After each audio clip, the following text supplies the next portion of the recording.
here at DKICS reached out to me earlier this summer, and they said, Laura, we need a keynote. And they described this conference, and it was all about both the Atlantic and this new era of infrastructure that we're living in. And I thought, you don't need a keynote, you need a tour guide. The level of activity that this conference is bringing to you spans the map quite literally. But we also have this opportunity of the moment that we are living in right now to figure out how we come together as the builders of this new era and define what the Atlantic convergence can be. So with that, let me get started with what I think is the era that we are sitting here in the moment living through. You've heard about the information age, you've heard about information wars way too much, right? But I think if you look up as the builders right now, what you will see around you is a new era of infrastructure. And take for a second with me a moment to come back, because we hear this word and we all say it 3 or 4 times a day. But infrastructure itself is a concept that didn't even start until the 1800s. The French took the roots of Latin, put it together, and used it for talking about military establishments and military lines. It wasn't until after World War II when the word infrastructure started to have a civilian connotation. But we all know infrastructure. We feel it. We see it. This is the force that has changed how we do business, commerce. It's changed how militaries moved. It's changed security dynamics. It's also changed how ideas spread. Think about the aqueducts of Rome. Think about the Panama Canal. When you think about world history and the mark that empires have left, it is so frequently the infrastructure behind it that they have used and thought through. Now, let me give you one more proof point here, in case you're saying, Laura, we're infrastructure people. Of course we think this is the age of infrastructure. Follow the money with me.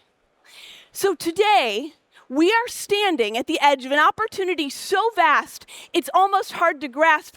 By 2040, the global demand for new infrastructure investment is $68 trillion. To put that price tag in perspective, it's roughly the equivalent of building the entire interstate highway, all the highways in America across the continent, and the transcontinental railroad, start to finish, every 6 weeks for 15 years. This is Larry Fink, BlackRock, the world's largest asset manager, who's now in his first huge year of making a pivot to infrastructure investment.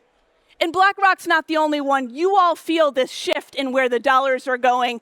This is what the future feels like and looks like. Now, how do you fit into this?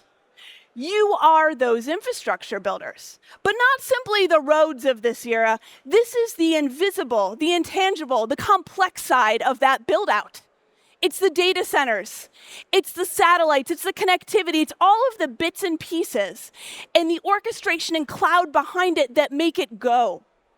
You're going to hear from Nokia after me, who's going to walk through all of these different trends and give you a tour de force of how this is coming together. But this digital infrastructure isn't on its own island. Until AI can make us little land like this, we will be living with 2 huge dependencies: energy and real estate, the physical assets here. We have real estate investors at this conference to learn from their best practices as they get more and more into the center of this digital infrastructure play. And of course, the intersection of how we will power all of these digital assets is a huge question that we'll explore for the next 2 days as well. Okay, so that's this moment that we have entered. It is this new era of infrastructure. But how do we think through, and how can we use the next 2 days at this conference to consider where the game is going to be? Where is the action? Where is the innovation? What should you be looking for? And as your tour guide, I've created a couple recommendations for how I'm going to think about this conference and the themes behind it. Let me start here. Look for hyper-innovation and hyper-connection.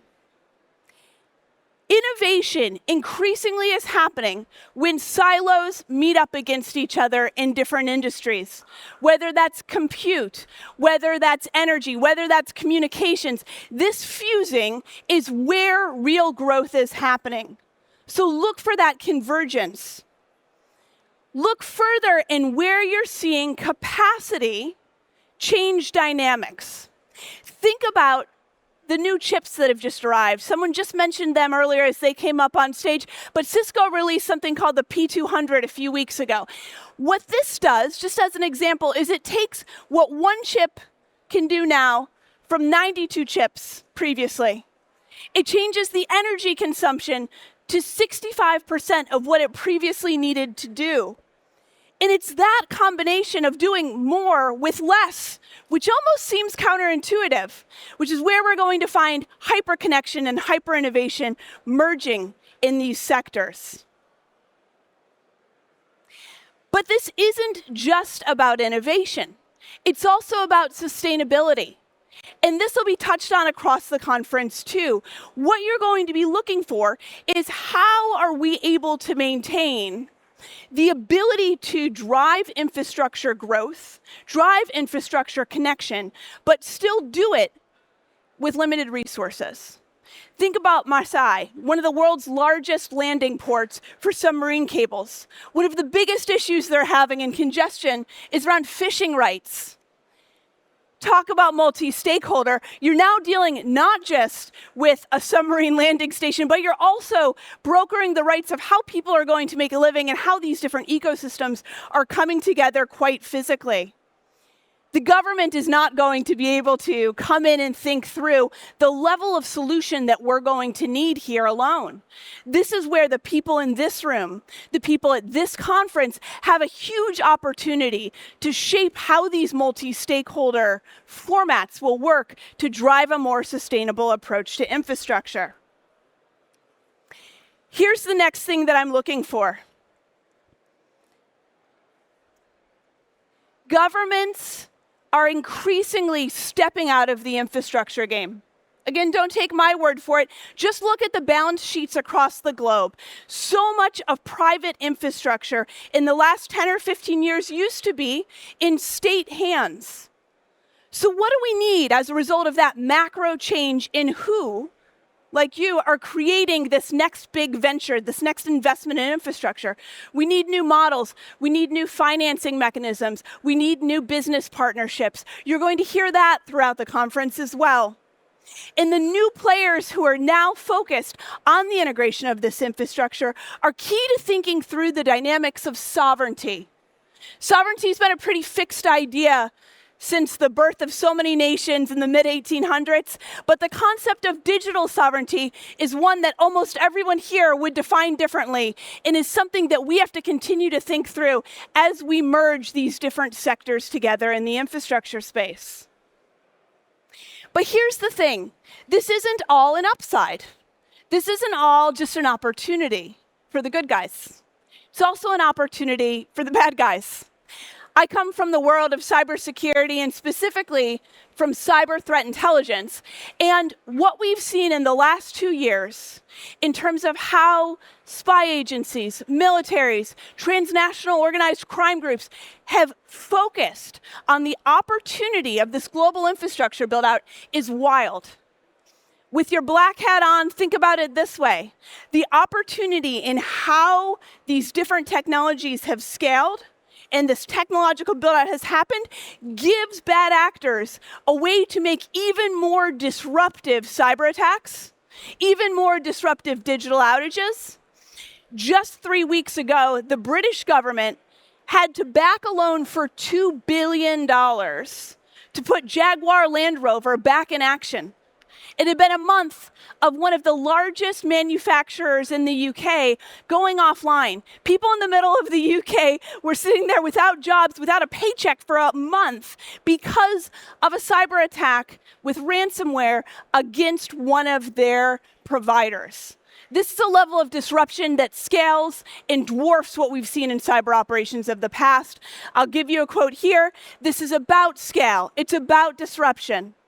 This is an enormous opportunity for the bad guys So we have to keep that black hat on. We have to think about how do we secure this infrastructure that we are now building out today. And you're going to hear a lot about that over the next day as well. All right, taking you into my next and last two recommendations here. This isn't just about the build out. This isn't just about securing it from bad guys. It's also about building infrastructure for people. Everyone in this room, everyone at this conference isn't here just for a financial drive. They're not here just to make money. You are the builders of how people live, of how people communicate, of how people move. This is an enormous responsibility. And you are on the front lines for how people connect to each other. In the concept of digital citizenship, the instincts, if anyone else has kids out here, giving them the way, the roadmap to think about how they interact in the digital world and the physical world is one of our core responsibilities. But it's not just the kids. I don't know if you've seen it recently, but older people are actually who are spending even more time online with less instinct around what's bad and what's good. And cyber scams that frequently prey on older people are now eclipsing the global drug trade in how large these cyber scams have become. So thinking through how we help people navigate this change is an enormous part of the question. The other watchword that I want you to think through, and you're going to hear it over and over, and I don't want it to fade into the background at this conference, is resilience. For so long, we've talked about security as the second part of digital infrastructure, as the second part of how we consider what we need to do to meet the challenge of this era. But resilience takes it a step further. And the idea here isn't to say we're going to keep bad guys out, we're going to secure our infrastructure as much as we can. The idea is bigger. It says we have to get back online. We have to be able to create redundancy in our business operations. We have to find the stakeholders, the partners, the collaborators, the people in this room to figure out how we keep infrastructure online, how we build it out better, and how we maintain that backbone of society in a way that is sustainable and resilient for everyone. Now, some of the ways that this community has come together is around that digital imperative to create resilient infrastructure. But there's another piece that's special about this conference. Not only is it set here in the Atlantic, but we have stakeholders from the South, we have stakeholders from the North, we have people ranging the entire Atlantic here who have come because of a tradition, because of a legacy around pan-Atlantic convergence. And when I thought about this, I went back a little bit, and I'm a history nerd. I don't know if there's anyone else out there like this. And oh, I got a hand, good. And what I remembered was back in the 1850s, there was this first birth of a moment of Atlantic convergence that was quite literal, okay? This is the first transatlantic cable that connects Europe to America, the telegraph. And what happened was in 1858, the idea of 7 little copper wires wrapped around with an early variant of rubber called gutta percha was created so that this line could simply go through the Atlantic seabed. 2 ships, one British, one American, met in the middle of the ocean, in the middle of the Atlantic. Each went their own ways, dropping the wire, the transatlantic cable, to one point in Ireland, the other point in Newfoundland in Canada. And that literal first transatlantic convergence was the moment of excitement of that era. I went back and I looked at old newspaper clippings. This is before photography. It's early photography days. And to paint a picture for people of how momentous this moment was, there were publications all over the world showing it.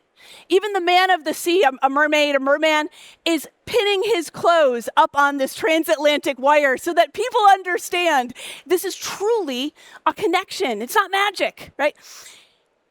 One of my favorite quotes from the time is this. It's the New York Times, 1858. It's done. The Atlantic is conquered.